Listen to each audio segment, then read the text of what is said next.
Hello there. On this week's Data Radio Show, it's tool time. I'm not doing the Tim Allen laugh, just jump ahead of the credits. I'll talk to you soon.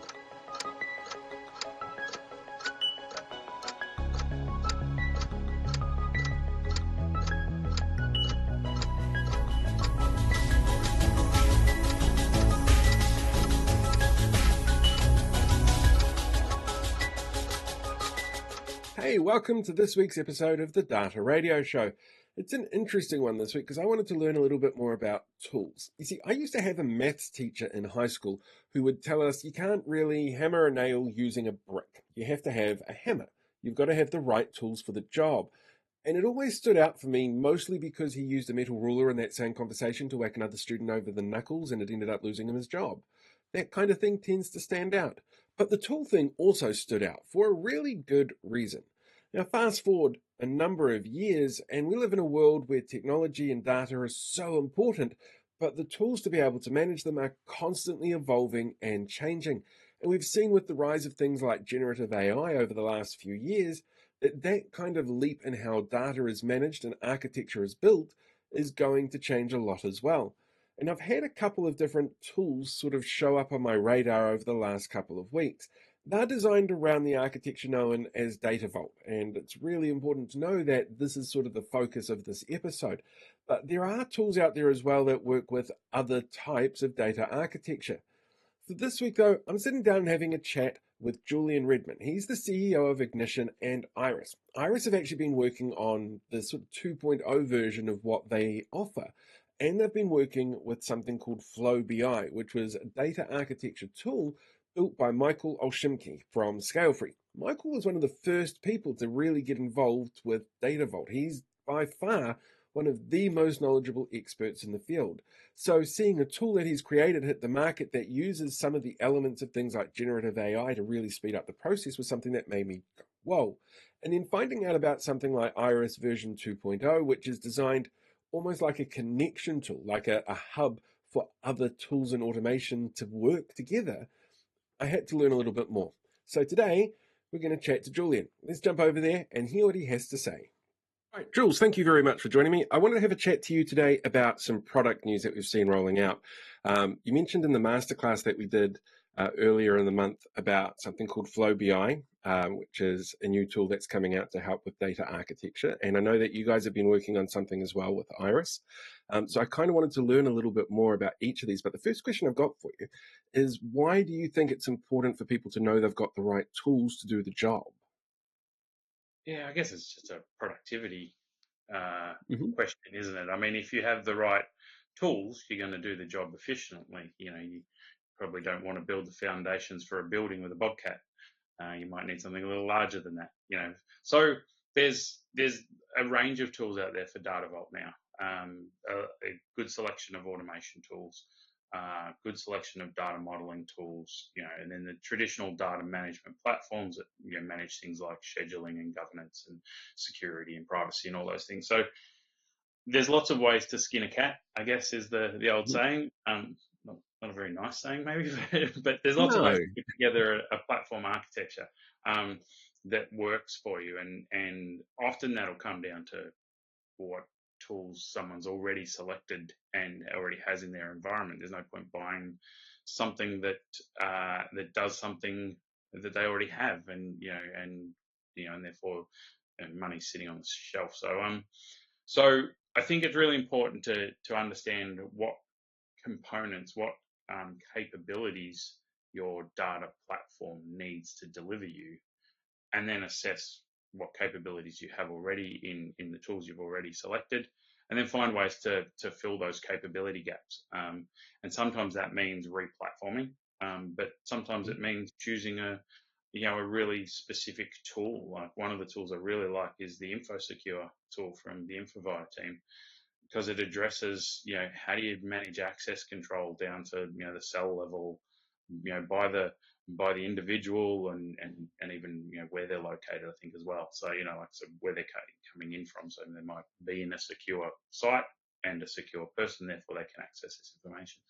And their engine's really cool because you can apply it to a bunch of different business rules and stuff as well. So it's kind of a way to fill a hole that might not be covered by if you have invested in Microsoft's end-to-end platform or one of the other big vendors, one of the cloud platforms, the AWS platform or something, has uh, a range of basic capability, but when you Mhm. get specific, you might find holes, and you can do that. But then there's obviously other platforms that give you, quite a large suite of tools, and so if you're starting greenfield, well, then maybe they suit you better. So it's an interesting field, I think, and it's why there's always um, new developments, and there's acquisitions and all of those sorts of things, because as big vendors realize they have gaps, they tend to acquire small vendors to fill those holes and make their platform more complete. So you see this constant evolution. With these evolutions as well for new platforms, new tools, and stuff like that, and it almost feels like a democratization of information through other more sort of user-friendly, wider-reaching platforms like ChatGPT. Um, where do you see the need for expertise coming into this whole big picture? Oh, I mean, the different layers of architects we have within IT, it always kind of makes me astounded to find a new architect every day almost. But you have the guys who do the infrastructure architecture and the network architecture, and then your application architecture and your data architecture, and like it keeps building up, and your security and privacy, and all these different things. And we've been having chats over the last few days about the AI architecture, which is really interesting, because it's not build a data set and slap one all powerful AI over the top and it will answer all questions. Hmm. That's not how things work currently. Who knows when that happens? You will bow down to the overlords. Um, but but really, there is a way of combining multiple AI agents to achieve different tasks. And so you probably have an AI agent that understands a use case or understands a data set pretty well. It's been pre-trained to do certain things, and it can act in a particular role. And so there's chat dev and autogen kind of software development um, tools that use AI agents and put them into specific roles to act as a developer or a tester or a QA, and run through that cycle. So that's pretty interesting as well, I think. So um, there is lots of places where you can get it wrong, and I think there's lots of places where you need to really sit down and think about what it is you want out of it. Is this you're trying to build a data platform that supports all purposes for the business now and what's coming, and obviously AI is coming. So how do you do that? That's part of why the Ignition team developed the Launchpad thing that we talked about a while ago. Is that's trying to actually provide an architecture to have uh, unstructured information and a structured data vault in a single environment that allows you to do your AI path and your traditional analytics path, um, and blend the two together when you need to. So yeah, so I think How does there's lots of roles for people to lean on experience to architect these right things. Once it's in place, the burden for BAU is probably a lot less because these tools are getting so good. so for people who are sort of starting their career at the moment in the data field, would you recommend anywhere in particular for them to focus their studies on for growth a little bit into the future? Um, I mean, I think the prompt engineering and using AI is definitely a thing that you should absolutely be doing. I've got two kids in university, and both of them are using AI regularly, approved use of AI, Mhm. to help them with the various things they're doing. So whether that's, writing code, but then using an AI to check over your code, or, a whole range of things. One's in a more creative field, and one's in an engineering field, and both are being encouraged to use it. And I think that's the thing, is it's just another tool. We have to work out how to use the tool. It's certainly going to make many tasks that were hard and slow and laborious go away. But then there'll be a whole range of new opportunities to leverage it, and provide better insights and those sorts of things. But there is no replacement for good data, that's governed, curated, that the quality is managed, that it's, that the relationships have been explicitly stated between, silos of data. Those sorts of things right now still require some human intervention. And who can predict the future? Like maybe Yeah. there'll be an AI in 10 years' time that just takes all of that and does it all for us. But we're not there yet. Right now, we need AI enabled tools to make those laborious tasks of getting that curated data set ready, so that people still need to make decisions. So it's really important, I think. And like any IT system, any type of analytics, if the data quality and is poor, and and the relationships aren't clearly stated and those sorts of things, then you're not going to be able to rely on the answers. So an AI could make mistakes probably easier than a human could. Like the human intuition around this doesn't feel right still probably has some value there. So where does a tool like FlowBI come into this whole structure? Where does it fit in the sort of mosaic of what we're looking at? Yeah. Well, I won't profess to be an expert, but Michael Olszymski from Scale Free team over Mhm. there, he and a number of colleagues have started FlowBI, and it's taking a generative AI approach to building a target data vault model. So helping people, it's profiling, masses of source data. It's identifying what the business keys are and what the relationships between the business keys are, and helping to generate a target data vault model, which is excellent. Like it's a really, I mean, it kind of think everyone probably logically thought, yep, this is going to come at some point, and they've just got on and made it happen, and it's pretty cool.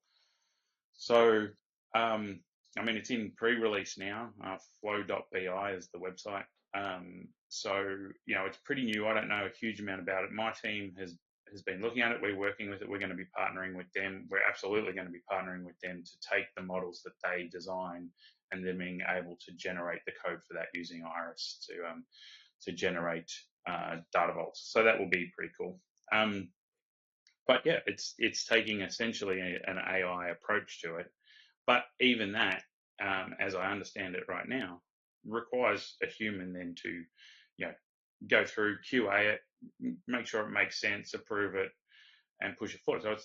But it'll help people stay on the Vault standards. Mhm. It'll help them solve problems quicker, and evolve their model over time. So it's just another task that used to take quite a bit of time that's going to be a lot easier and have less human involvement, but not no human involvement. Just and then the same as what happened with data vault automation. People used to write lines and lines and lines of code, and now we ingest the model that FlowBI produces, pass through some mapping information, and hey presto, there's all your code for your target warehouse. So yeah, I think it's going to help people get projects up and going pretty quick. It's pretty exciting, and it's the first, but I'm sure there'll be others as well. But obviously Michael and his knowledge about Data Vault and the team that they've pulled together, they know it really well. So it's certainly, if you're going to pick a team to build the first generative Data Vault modeler, that's a pretty good choice. Yeah, I don't think you could find anyone better than Michael for it. His whiteboard Friday sessions that he does on Scale Free just shows you how much knowledge he has on the topic. Yeah, It's yeah. And and remember, yeah, like it's obviously in pre-release now, so so it's probably not fully functioning, does every little nuance of a data vault model currently, but it's just going to get better and better. So it's gonna make data modelers' lives easier and easier, data engineers' lives easier and easier. Um, so that you can get on and actually, because we've said this for years, is like you should focus on helping the business solve their analytical needs, not focus all your effort on just integrating and managing data. Well, tools like this make that possible. A small team can then actually work with end users to say, well, what insights are you actually trying to find? What problems does the business have that you don't understand enough to be able to provide a solution for? And now let's go, well, do we have the data set? Can we integrate it? Of course we can. Like next day, let's have an integrated data set that provides an answer or some insight into that particular problem. And closing the gap between what a business user like understands about the business but doesn't understand about what's in the data sets. Helping them close that gap is pretty important. I've come across businesses who get the sort of the higher ups in the business get a little frustrated sometimes with the timeframes for setting up this kind of data infrastructure. I imagine tools like this and IRiS is going to really help with that side of things. The people who don't necessarily understand the nuance of what's going on or why it's taken so long in the past. Are we talking substantial speed differences and time differences? And we had one of our early IRiS adopters do a pilot of it against what they'd been doing previously, and that their answer was that it was 10 times quicker. We had another one Wow. who said their answer was that it was 8 times quicker. So you're definitely talking about big improvements. Whether that washes out across every site, obviously there are other automation tools, and if they're moving from one automation tool to another, you're not going to get that same scale of improvement, but you might get some improvements because the development process is simplified or more intuitive, those sorts of things. You add into that the time that it takes to actually do the modeling, which is really reliant on accessing subject matter experts within the business to really understand, what does this data mean? Is customer in this system actually the same as customer in that system? Are they at the same grain? Is it identifying the same types of people? Can we bring that data together? Usually that takes lots of conversations and also data analysis. And so the tool like FlowBI can actually do a lot of that for you and say, hey, here's what we think the answer is. All you need to do is QA it and approve it. Then that there's huge time savings there as well. So the business is 10 years ago, a data warehouse project was 18 months to 2 years. Now it's a couple of months. I guess in 5 years' time, it might be a couple of weeks, or a week. That's impressive. That's really impressive. Yeah. Tell me a little bit about IRiS 2.0, because I know you guys are sort of in the process of getting that all set up. I've had a quick look over the website, and that will be launching soon. Really impressive stuff. Yeah, so I guess maybe the theme of this is what's in pre-release, because IRiS 2.0 is a big shift from the initial IRiS that really has only been sold in Australia and New Zealand. So a number of customers using that version, and the new version IRiS 2.0 is now available for trial with a few customers, and we've got a few customers coming on to it already now. And the website will be up in I think like a couple of days. I've got to proofread a number of pages. So what it really is it's taken all of the capability that was built in the original IRiS, but then it's built a whole new user interface to just make doing data vault automation simple. And specifically, it's been designed so that it can be deployed within an existing architecture that doesn't have data vault automation. So if someone's invested in, one of the big platforms, Microsoft Azure, maybe a Talend or something like that, they don't have a data vault automation capability. IRiS can go in there. It doesn't disrupt everything else. It just fits in and gives you data vault automation, and it does it in a way that's really intuitive for the user. So it takes an input model. It allows you to do your source to target mapping within the user interface, and you generate your code, and then it allows your existing platform then to manage that code and deploy it through to your production and those sorts of things. So it's non-disruptive.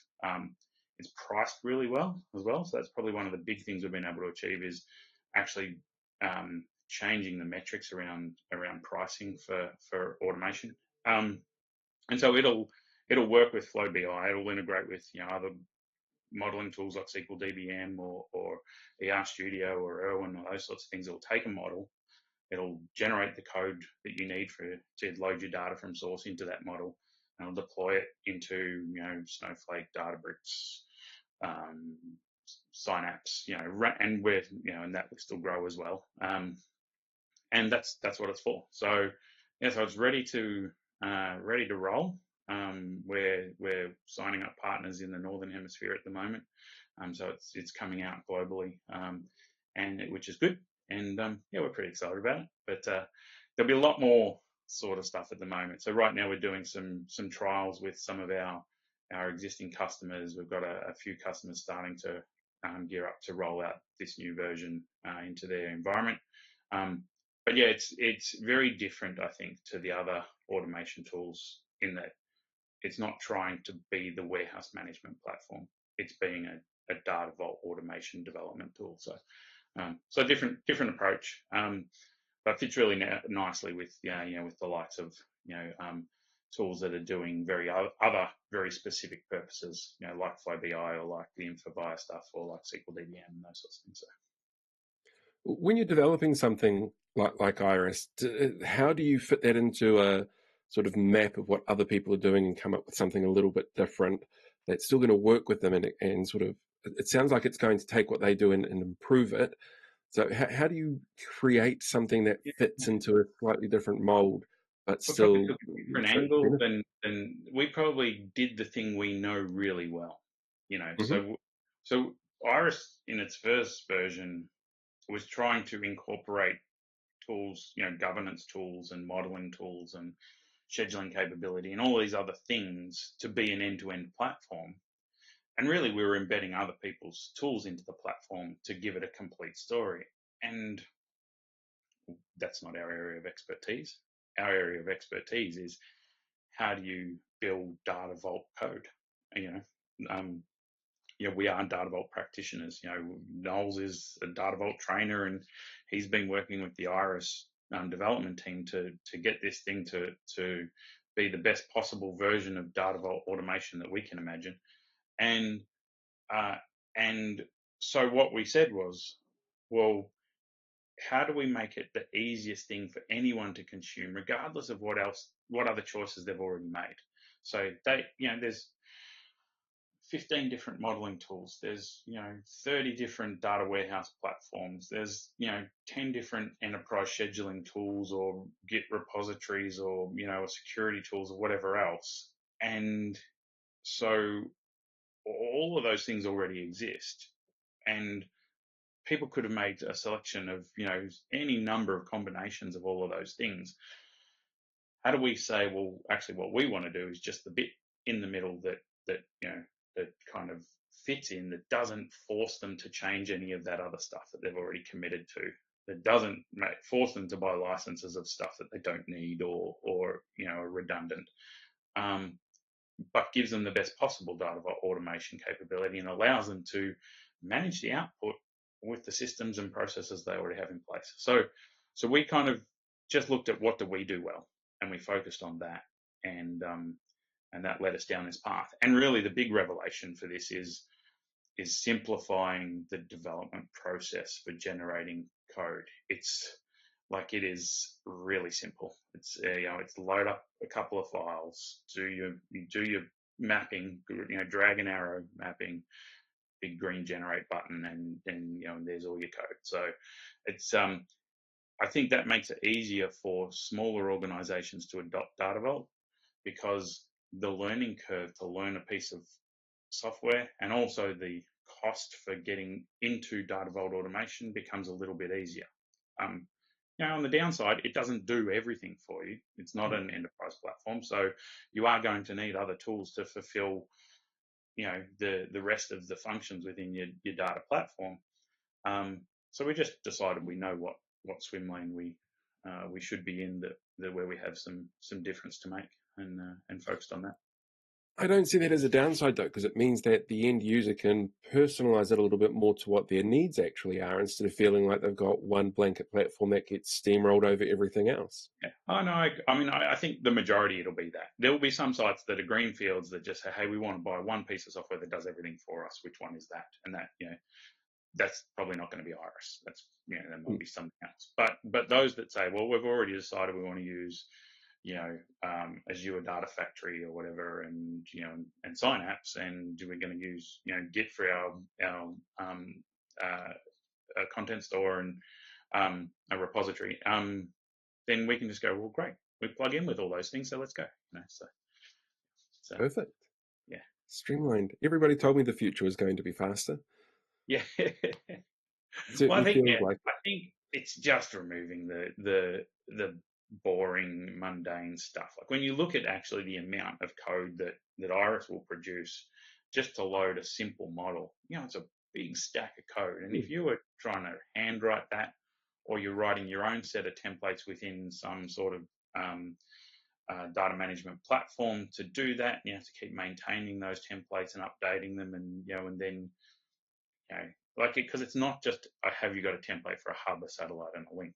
It's it's all those other things, multi-active satellites and status tracking satellites and all these other things that exist within the Data Vault modeling standards that you have to kind of think about. And then you have to think about as well, how to do it in a way that supports a range of different inputs from different modeling tools and whatever else, and lots of different outputs for supporting different warehouse targets and all those sorts of things. So that's what becomes a useful tool. So that's what we tried to do. I think there'll be a lot of people who have now got a lot more time on their hands who will be thanking you in the future for that. They can get their social lives back instead of sitting there writing code. Yeah, hopefully. Yeah, absolutely. Yeah. Right. Where can people find more information on IRiS? So the Ignition website is the place to go. So ignition-data.com. The website, so the web pages for IRiS are probably up next week. Let's say that. Or if they're watching this in the future, it went up ages ago and they need to run to catch up. Correct. Yeah, absolutely. But if they're watching this, hopefully they feel like they can reach out to me directly. My email and contact details are everywhere on our site. You can get hold of me. I'm happy to chat to anyone who's interested in Data Vault, and we can help them. We can help them chat about FlowBI or the InfoSecure tool or SQL DBM, or because we work with all of these different vendors as well. VaultSpeed and Westcape and Data Vault Builder, and like we love this whole community, and and we're helping people try and do Data Vault well. So it doesn't always have to be one specific tool. There's lots of ways, as I said, to put this architecture together. So. Sounds like somebody's getting a little excited in the background. Yes, the guard dog just decided to get. Glad I don't have one of those here. Brilliant. Well, those are all my questions. I've learned heaps today. Thank you very much, Jules. It's very much appreciated. Hopefully people will be tracking you down to learn a little bit more about these tools, but it's really cool to see these developments happening and knowing that this is sort of the first step. Like there's a lot more of the path it can go down, but it's amazing starting at the beginning and seeing how it's all going to grow. That's great. Thanks, Paul. Good to chat. Hey, I need to thank Jules for joining me for this conversation. It was really informative. I learned a lot more about how these new processes speed up what was a pretty time-consuming part of building any kind of data architecture. It's really cool to see these kind of evolutions happening in the world of data management and data architecture. And I love the advice he gave about the kind of things to start looking at if you're looking at starting a career in this field, because, well, this is the kind of thing that, 20, 30 years ago, people probably weren't aware that they could start getting into it. Now you can start planning for these things in advance. Thinking of the future is not a bad thing at all. So again, Julien, thank you very much for joining me. Don't forget, you can come and join the conversation around this over at the DVIC, the Data Vault Innovators community. It's completely free to join. There's links up on screen at the moment. It'd be great to have you over there joining part of the conversation. And also don't forget to keep an eye out on YouTube for our little news snippets that we've got coming up at the moment. We're doing them as shorts to see how that works, because apparently everybody loves shorts. We'll see how that works out. Don't forget as well, like, share, subscribe, tell everybody about us. And until next week, have a fantastic time, and may the force be with you.